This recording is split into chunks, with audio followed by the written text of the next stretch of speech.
শুভ সকাল বন্ধুরা, তোমরাও কি সকাল সকাল চিন্তা করো যে বাচ্চা প্রতিদিন একই খাবার খেতে চাইছে না, এটা করে দিচ্ছি খাচ্ছে না, ওটা করে দিচ্ছি খাচ্ছে না।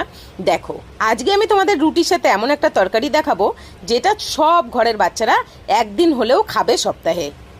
এই দেখো বন্ধুরা, এখন আমি বানাবো জিরে আলু সবজি। প্রথমে তেল গরম হয়ে গেল, ওর মধ্যে একটু জিরে দিয়ে দিলাম। এইবার ওর মধ্যে দিয়ে দেবো আমি পেঁয়াজ। তারপরে একটু ভালো করে নাড়াচাড়া করে নেবো পেঁয়াজটা। এই যে দেখো, পেঁয়াজটা একটুখানি ভাজা ভাজা হয়ে গেছে। এবার এর মধ্যে সেদ্ধ করে কেটে রাখা আলুগুলো দিয়ে দেবো, দিয়ে আবার একটু ভালো করে নাড়াচাড়া করে নেবো।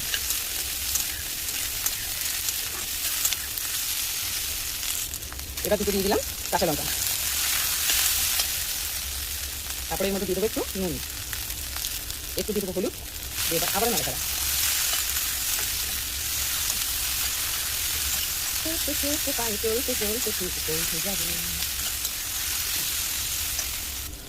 এবার এর মধ্যে দিয়ে দেবো একটু ঝাল লঙ্কার গুঁড়ো,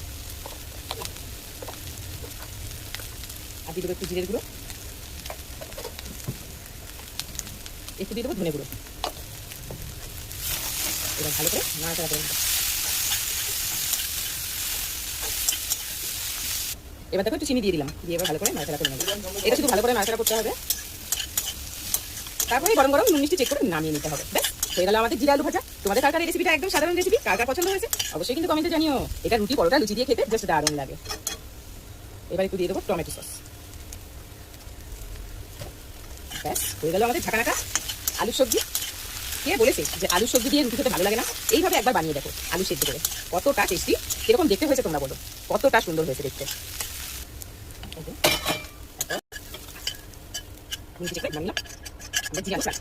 দেখো রুটি দিয়ে পরিবেশন হচ্ছে আমাদের সবজি। এই দেখো রুটির সাথে।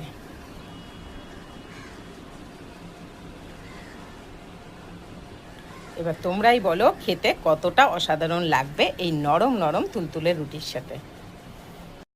এইবার আমি তোমাদেরকে একটা রোল বানিয়ে দেখাচ্ছি। বাচ্চারা এরকম রোল কত ভালোবাসে। এইভাবে সাধারণভাবে আলুর তরকারিটা বানিয়ে নেবে, একদম সিম্পল দেখলে তো তোমরা। আর এর মধ্যে একটু টমেটো সস দিয়ে দেবে, আর যদি মিয়োনিজ থাকে একটু দিয়ে দেবে। না হলে এই তরকারি শুধু একটু শসা পেঁয়াজ দিয়ে মাখিয়ে দিলেই বাচ্চারা টেস্টি টেস্টিভাবে রুটি সকাল সকাল খেয়ে নেবে। কি চিন্তা করছো বাচ্চারা সকালবেলায় খেতে চায় না? সপ্তাহে একদিন এটা করে দিও, তারপরে বলো যে আমার বাচ্চা খেয়েছে কি না। ঠিক আছে বন্ধুরা, আবার দেখা হবে নেক্সট ভিডিও নিয়ে। সবাই ভালো থেকো, সুস্থ থেকো। আর এরকম সুন্দর সুন্দর ছোটো ছোটো রেসিপি পেতে হলে আমার পেজটিকে ফলো করবে, আর আমার ইউটিউব চ্যানেলটিকে সাবস্ক্রাইব করে বেল আইকনটা টিপে পাশে থাকবে। সবাইকে অসংখ্য ধন্যবাদ। Tata, next video.